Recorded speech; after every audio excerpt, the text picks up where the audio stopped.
Today is all about microphones. Make sure you stick around because we're going to test 5 different microphones on my camera. This way you have an idea of what each sounds like and hopefully help you decide, number 1, do you even need a microphone? And if so, what style or type?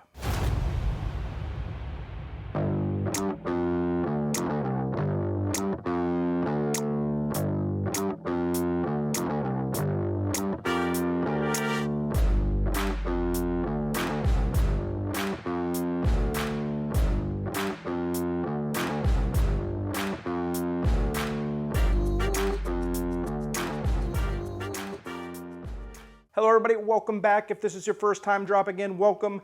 This is Raf's Reviews. I am Raf. On this channel I say don't spend your hard-earned money on something that may not fit your needs. Let me try that out for you and help you decide if it's something that you want to buy. So today's review is not sponsored. I've purchased all of these microphones over the last couple of years, and this review is half for you and kind of half for me as I decide which microphone I want to use as my main microphone. Now, as I'm explaining stuff about a microphone, I will use the audio recorded from that microphone so you can hear the difference. So currently for this part right now, I am using the DJI mic with a lav mic for this recording. Usually on this channel, this is what I use when I'm doing this kind of a review. But going forward, every time that I'm reviewing that microphone, that is the microphone that you will hear my audio from. So let's go ahead and get started. Okay, so the first microphone that we're going to test is the built-in microphone on the Sony a7 IV. For all these tests, I will be about 9 feet away from the microphone, and I'll talk about anything that I like or dislike about the microphone as we go. So obviously with the internal microphone of the camera, it keeps a smaller profile, you don't need any additional equipment, and it's simple to use.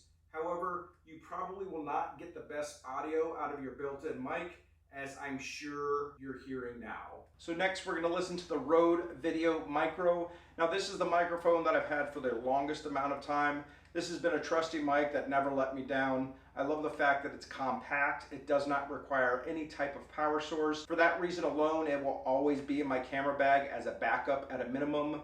This microphone is literally just plug and play, so it's very user-friendly. The only drawback, especially if you're shooting with a GoPro, is that the size of the dead cat, since it's like a round ball, it's always in the shot unless you sit it on top of a riser or something to help keep it out of the shot. So normally if I had the media mod attached to the GoPro and I stuck that mic on the side slot, it was usually out of the shot, but most of the time I have to put a riser on there or else you would catch it in the shot at time. Okay, so a lot of you are probably wondering what's going on with this weird outfit change in the middle of the video.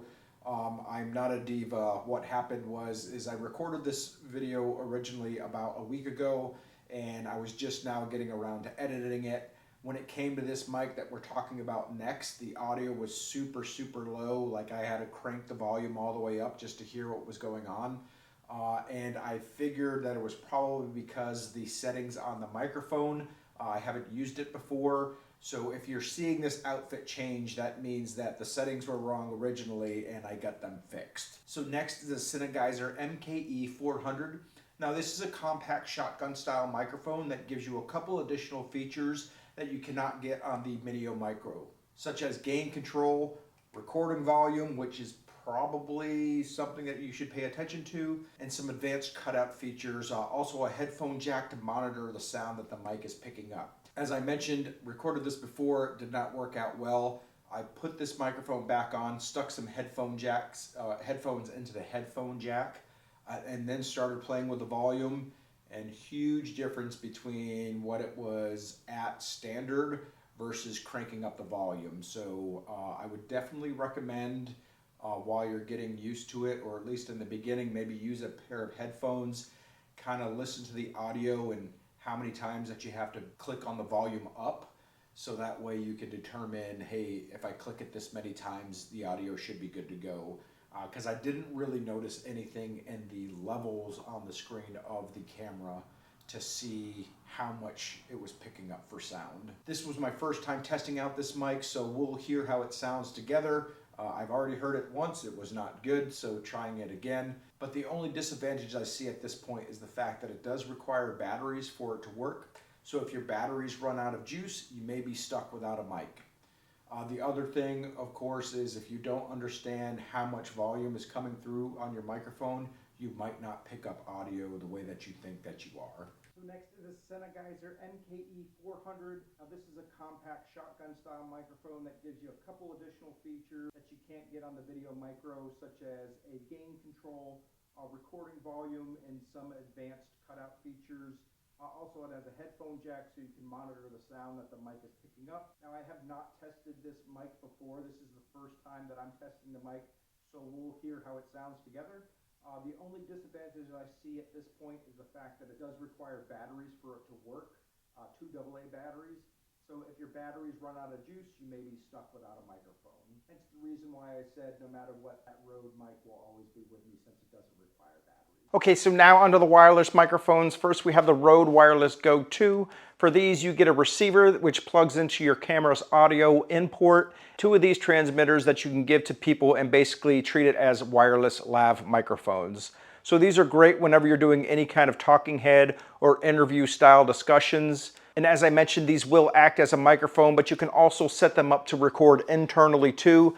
I often do this so I have a backup of the audio track and in case I forget to do something when I'm recording and I no longer have audio. So a prime example would be if there's any interference that messed up the audio coming from this transmitter into that receiver. In theory, the internal recorded file should be just fine because it's recorded directly into this transmitter itself. Now the biggest drawback that comes to this brand in particular comes to charging. It would have been great if they had either a docking station to charge all 3 or a USB-C cord that was powerful enough to charge all 3 simultaneously. Out of the box, it comes with 3 separate USB-A to USB-C cables for charging.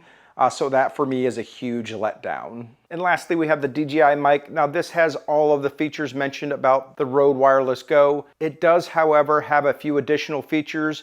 One being that the clip that's attached to the transmitter also has a magnetic piece. This way you can attach it to a location that a clip necessarily wouldn't go. So say I wanted to set the mic around mid-chest level. Since I'm wearing a t-shirt, you know, it would be very weird trying to clip that on there, but with this magnetic background, let me grab the other receiver and I'll show you what I'm talking about. So on the back side of the clip, this part comes off and it's a little magnetic plate and just stick a magnet on the back side to keep it in place. So secondly, not only do these mics come with a docking station, this docking station also has an internal battery. So it will recharge the mics in case you're not near a power outlet. One drawback that I see is that I wish the case had a way to store both the dead cats and the receiver cable, just so it kind of all sat in the same case. They did do a really great job with the case, but you know, maybe I'm probably going to find an aftermarket thing that slides on, just some place to tuck in the dead cats and the cable when they're not in use, just so that way it all stays together. So each of these mics have their own pros and cons. It really depends on your personal preference and what exactly you're trying to do with your video. Not to mention, there are a bunch of different mics out there from entry level to a lot of money. So whatever the case is, try to find reviews first, hear what they sound like.